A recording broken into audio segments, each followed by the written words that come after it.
and we're back with the Ringside Report.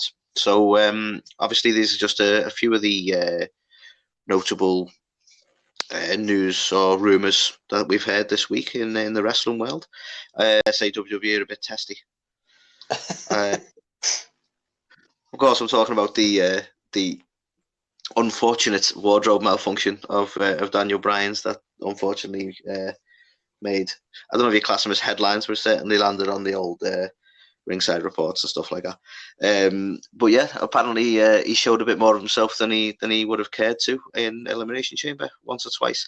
Now, I am only aware of this from reading it. I didn't actually notice at the time, but is this something did you see too much of Daniel? I did not, unfortunately. Unfortunately? Maybe fortunately. I mean, definitely fortunately.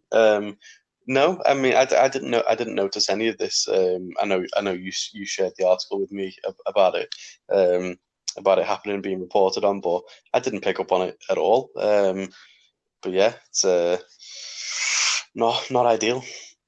Yeah, I mean, say what you want about Daniel, he's got balls. Yeah, and so we don't need to linger on that one too long. To be fair, I just wanted to mention it because it sometimes it's worth a chuckle. Sorry, Dan.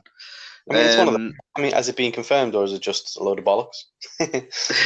Hey, I love it. Oh, that's. I don't think I can best that one. I'll be honest with you. Yeah, but yeah, sometimes we just gotta have a bit of a laugh. So yeah, all in good fun, Daniel. And then the next bit I've got is that, and it's something we mentioned probably in one of our first podcasts, actually, that the British Bulldog has now been officially announced as a Hall of Fame entrant.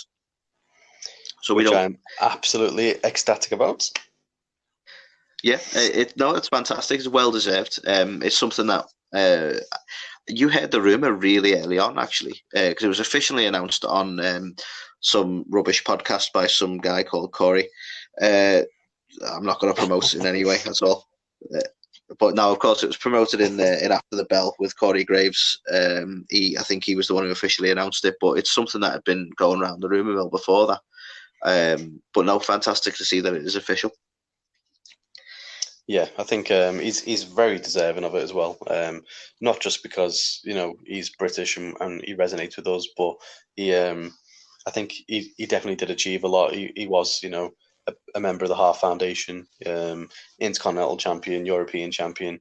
I think he held the European title quite a few times, even hardcore tag titles. Like he did a lot, and he definitely deserves his place in there because he was huge at one point. So yeah, I'm made up that he's been announced for it because he definitely deserves it. Yeah, totally agree. So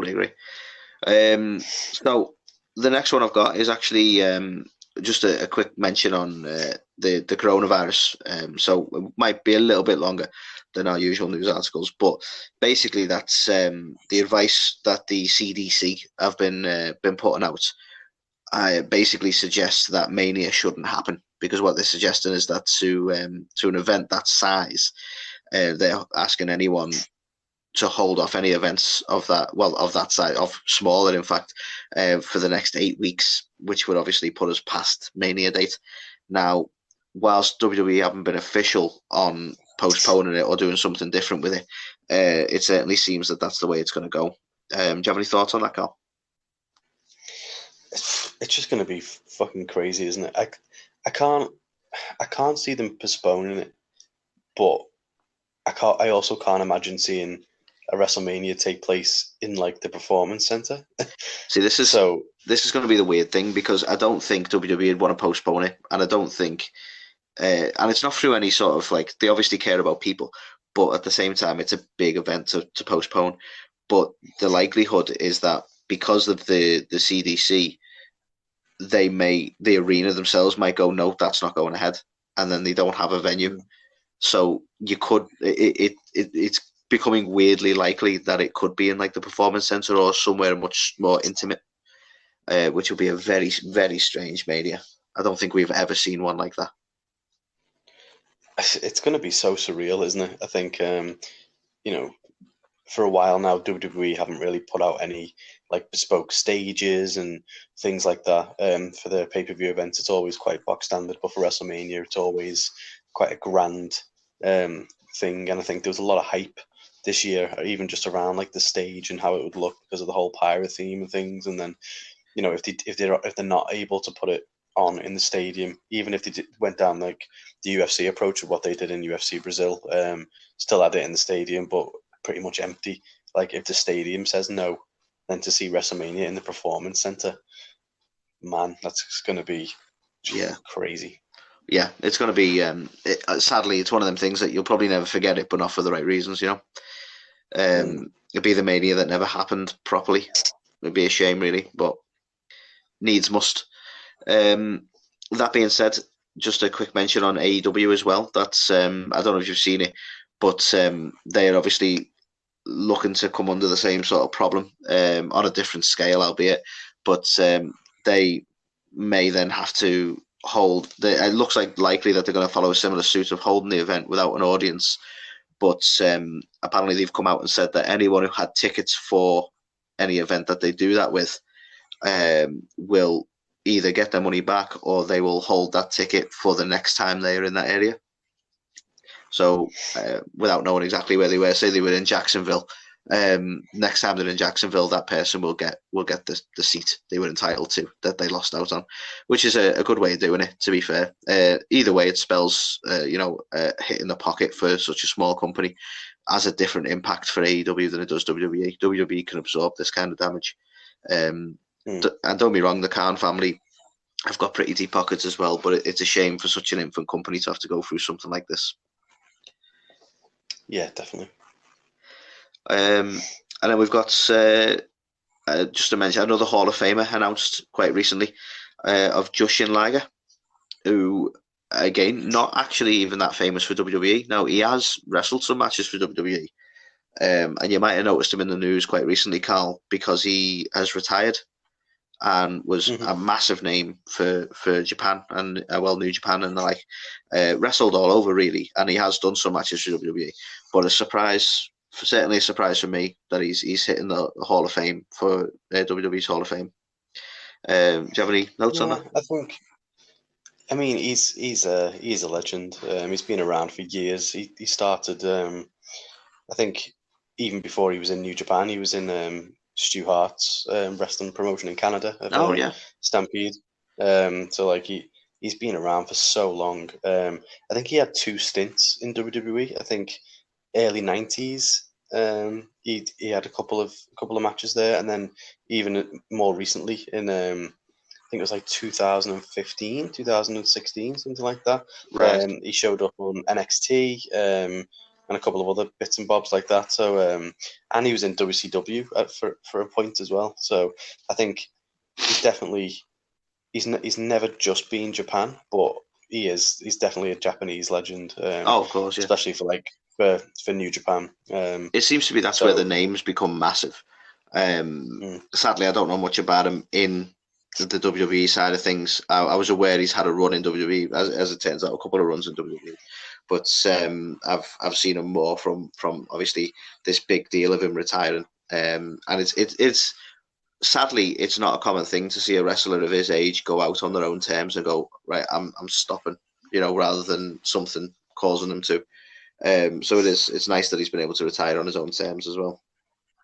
Yeah, I think I saw his reaction to it as well, basically just saying how shocked he was and how he doesn't feel like he deserves it. There's so many better wrestlers than him. And it's like for someone to be that modest after God knows how long of a career and being one of the best.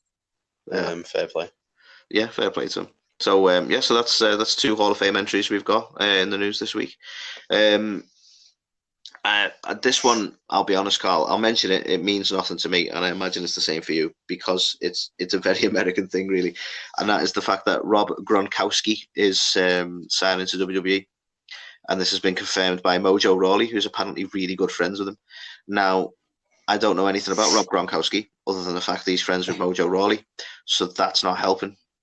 No, is it confirmed that he's been signed under a wrestling contract? Apparently so. we're going to get some more info on it next week, apparently, because Mojo reckons he's going to be there next week. But what Mojo said was he can confirm that the rumours are true. So it could be that's left a bit open to interpretation in that sense. But Rob's going to make an actual appearance next week. So by all accounts, we'll find out for definite then what the capacity is. But it sounds like he might actually be a wrestler, yeah. Well, we did see him a couple of WrestleManias ago in the Andre Battle Royal. He helped Mojo win the thing. Right. So we always knew he was friends with Mojo then. Yeah. So obviously he's got a bit of a reputation for being a bit of a hothead in the NFL. And basically he was ringside in attendance at WrestleMania, and I think it was what's his name? What's the damn it? I'm trying to think. The guy who was in 3-man band won the WWE title. Oh, Jinder. So it was Jinder and Mojo, and basically Jinder got in Rob Gronkowski's face on the outside. So then Gronk got out and did like a shoulder tackle on what's his face, Jinder, and then Mojo ended up eliminating him to win the Battle Royal. So he's crossed over a little bit with them before, but I'm very surprised to see he's being given an actual contract. Right, I didn't realise that Rob was able to hinder Jinder. He hindered Jinder. Crazy. Right, but yeah, again, we'll find out because it's with all due respect to him, he's not a wrestler, so I don't know whether it's going to be more gimmicky or whether he's going to actually put some time in developmental and build himself up as a wrestler. I honestly don't know. Or whether they're just going to put him in some sort of shitty tag team with Mojo until the shine goes off the apple. But we'll see. We'll get a bit more info on that next week with any luck. I personally, this next one, I've wrote it down because it's making certain articles such as like the Bleacher Report and stuff like that. It doesn't really feel like news, but I want to mention it anyway, is the fact that it's been noted, or someone's got some footage or whichever, that with the SmackDown this week, when they cut to advert, the wrestlers just stood there. And you go, well, that makes a lot of sense, because who are they wrestling for if the cameras aren't on? But apparently that's news. So there's some images have come out of like when it's cut to commercial, as it were, for the Yanks. Bailey and Sasha have just kind of stood there or walked around the ring a little bit, and no one's interacted with each other until the cameras are kicked back in. But it just makes sense. Yeah. It's like, well, yeah, why would you carry on wrestling for nobody?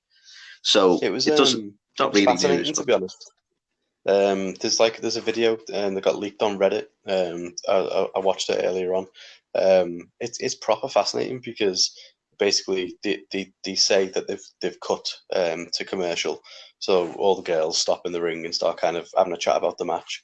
But then I think it might be Bailey who goes, we need to switch the turnbuckles around or something. So it's like, why? And I think she's basically saying because Asuka's going to come in and interfere, they need Alexa and Nikki to be on the side by the entrance ramp, so that it seems logical that she can get involved. So they're having this conversation trying to figure that out. Meanwhile, Michael Cole and Triple H are going to be overheard. Triple H is basically taking the piss out of them, saying like, why are they performing for the audience that isn't here and not for the camera? Like kind of almost kicking off a little bit, but like saying it like quite jokey. And then Michael Cole's trying to speak to Vince or whoever it is in his earpiece to make sure that it's all coming through. And it's mad. It's like a little mini documentary, but it's only about like a minute's worth of footage. But definitely check it out. It's fascinating.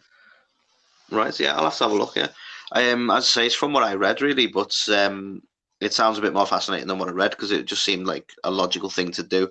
But became news in a way. But that'll probably be why there's a bit more to it than that.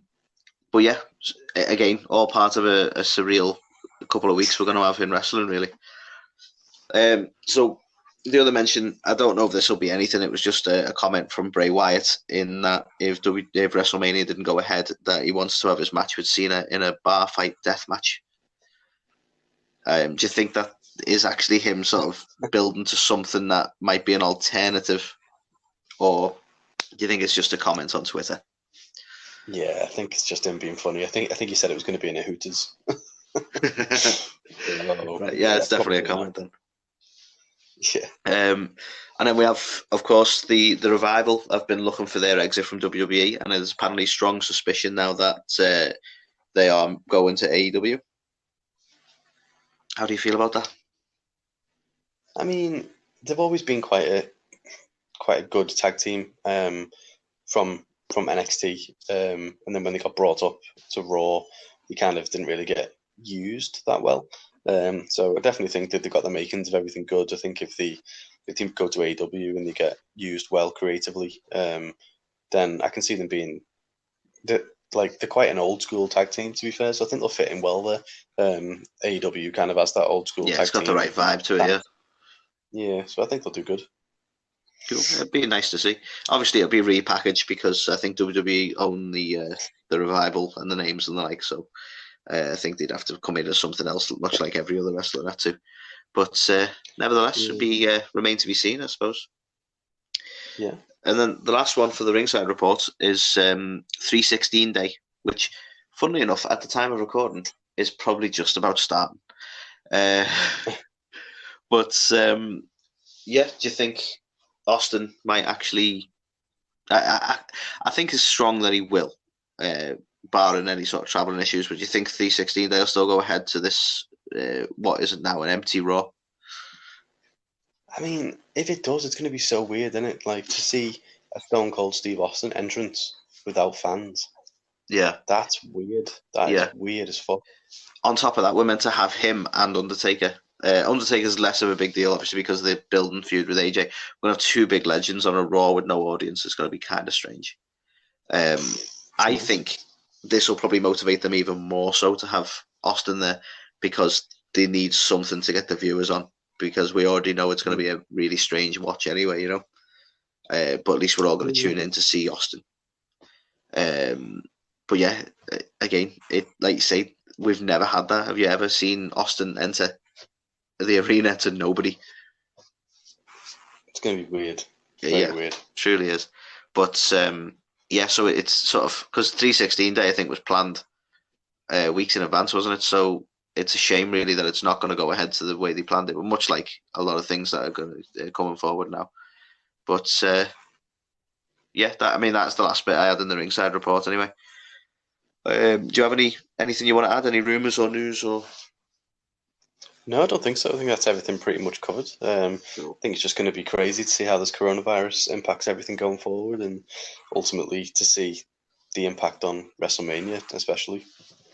To be scary times. It is scary times, especially for people who like to make regular podcasts about wrestling, I would say. Speaking of the impact on WrestleMania, it brings us to our segment 3, which is much shorter than our usual segments, mostly because we've talked about this week in wrestling for nearly 2 hours. But this last segment is just to talk about our plans for WrestleMania. So, Carl, would you like to announce what the massive impact on WrestleMania we're going to have is?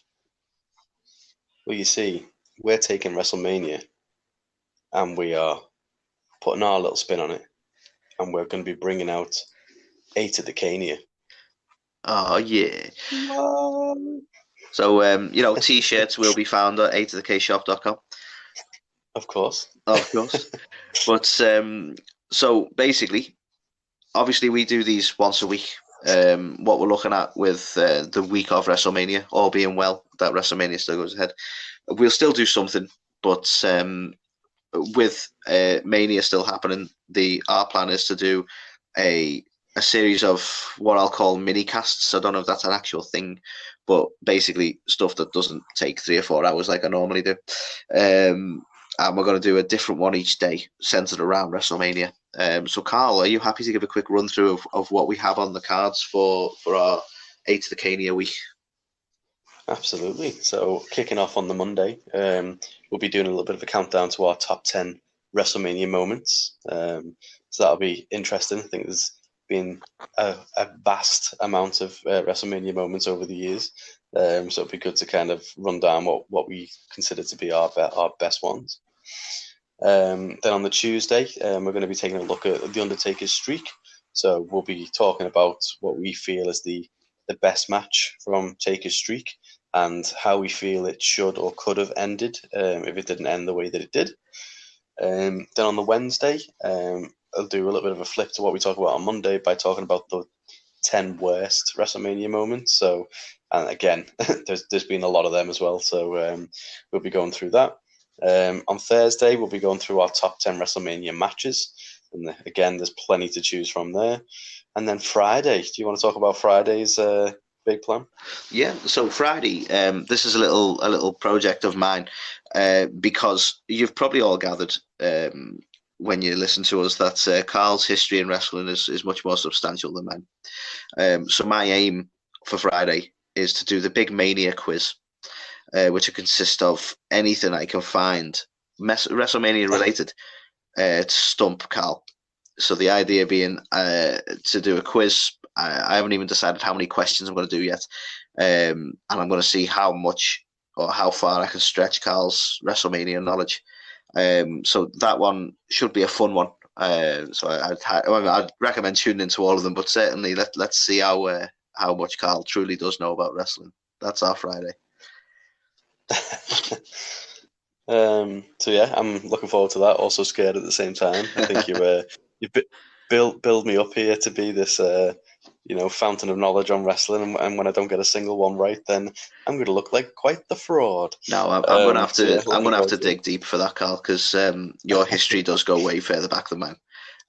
Without pulling out obscure things like, what was the random attendance numbers that WWE made up that blatantly weren't true that year? It'll have to be fair questions as well, but you'll see. So yeah, I'm looking forward to that on the Friday. Then on the Saturday, obviously it's the day before the main show, assuming it all does go ahead. So we'll have a look at the final WrestleMania card, make our predictions, and then do you want to talk about the plan for WrestleMania Day? Yeah, that's fine. I mean, WrestleMania Day, obviously me and Carl, we like to watch it live. Hopefully that will still be the case. Mania will go ahead in some way. So we'll be watching it live. For us over here across the pond, it will be at, is it roughly 2 o'clock in the morning it starts, Carl?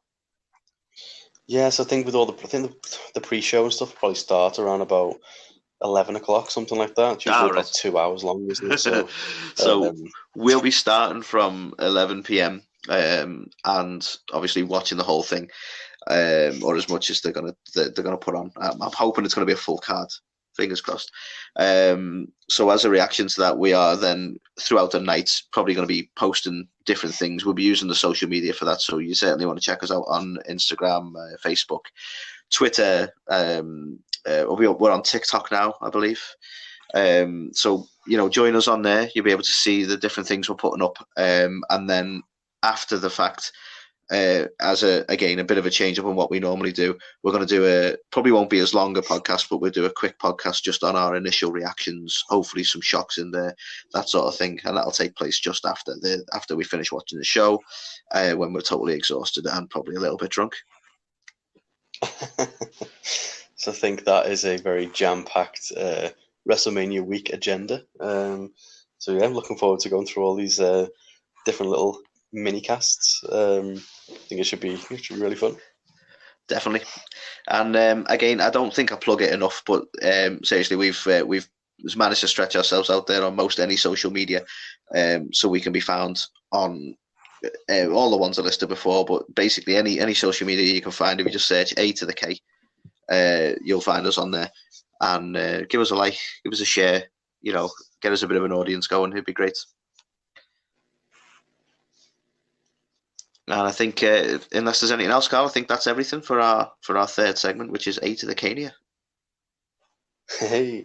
It just sounds so good. It sounds so good. And again, that merch, you can get it on A2theKshop.com. Which we'll have to set up at some point if we keep doing it. I know, yeah. But yeah, no, I think exciting times ahead. Also, interesting times ahead to see how it all plays out. But hopefully you'll join us on the ride, because if you all have to self-isolate and avoid the public, then you've got plenty of time on your hands to listen to all our podcasts. So there's our new slogan: isolate it with you. Isolate with A2theK. I like it. That t-shirt will also be out soon and available on A2theK.com. Oh, A2theKshop.com. My bad. Yeah, you got to throw shop in there. Okay. That's what all the other guys do.